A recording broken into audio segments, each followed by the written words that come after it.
Good morning, guys. This is your News Pledge Nemo here to give you the daily. So today we are going to be sticking with engineering news, specifically bioluminescent sensors and restoring sense of touch to amputees.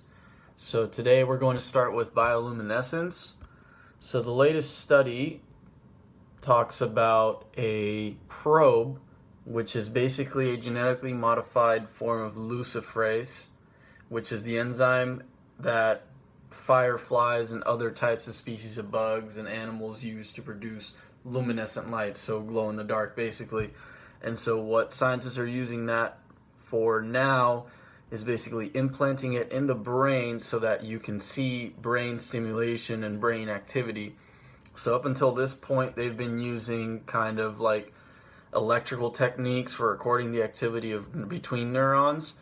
And that's very good for monitoring individual neurons, but it's limited to a small number. So basically now what they do with introducing the probe is they can monitor the activity of hundreds and thousands of neurons at the same time, and it's a lot easier to maneuver around, specifically since it's not fluorescent light, because fluorescent light produces heat, and heat can interfere with some biological processes, particularly those that are light sensitive, specifically inside your brain.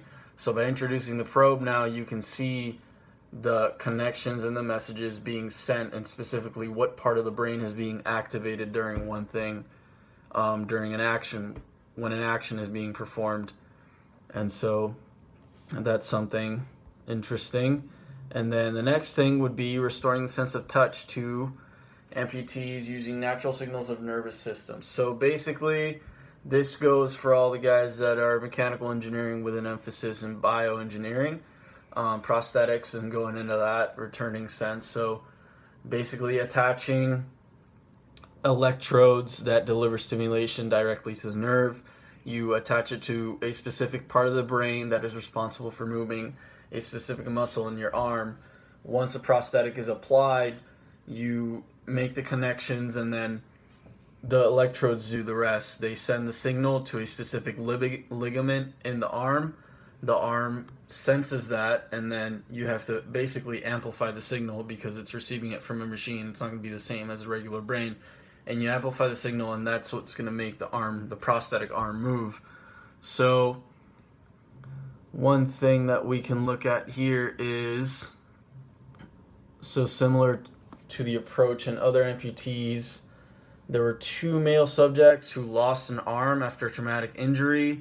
In both cases, the electrodes were implanted with neural interfaces, devices embedded with electrodes that were attached to a median, ulnar, and radial nerves of the arm. Those are the same nerves that would carry signals from the hand that would still be intact. So basically, you attach it to the nerves that apply to the movement of a hand, and then you basically go on from there. You would have to calibrate it, you would have to adjust it to a specific person's brain signals, basically the levels of, or like how much is coming out of it. And then you have a moving prosthetic that you can apply to everyday life. This is much different from the glove that I talked about a couple weeks ago, which basically just adds more strength to hand, specifically to people that have lost some sensation or strength or like muscle deterioration in their hand. It doesn't just like give them that strength, but it gives them that ability to move and feel again. So that's just something that you guys can look into. And I know you guys have midterms, so I hope you guys have a great and wonderful day. And yeah, that's been it for today's news. So peace out, guys.